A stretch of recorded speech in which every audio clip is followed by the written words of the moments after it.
নির্বাচন নিয়ে যাদের ভয় তাদের জনগণের সাথে সম্পৃক্ততা নেই বলে মন্তব্য করেছেন বিএনপির স্থায়ী কমিটির সদস্য আমির খসরু মাহমুদ চৌধুরী।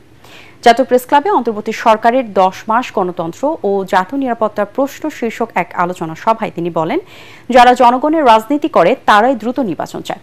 অনুষ্ঠানে আরও উপস্থিত ছিলেন বিপ্লবী ওয়ার্কার্স পার্টির সাধারণ সম্পাদক সাইফুল হক ও এবি পার্টির চেয়ারম্যান মুজিবুর রহমান মঞ্জু সহ বিভিন্ন রাজনৈতিক দলের নেতারা। এ সময় আমির খসরু আরও বলেন, আগামীর রাজনীতি আর আগের মতো হবার সুযোগ নেই।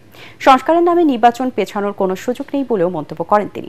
এদিকে চলমান রাজনৈতিক পরিস্থিতি বিকেলে যৌথ সভা করবে বিএনপি। আর নির্বাচনকে এত ভয় কেন?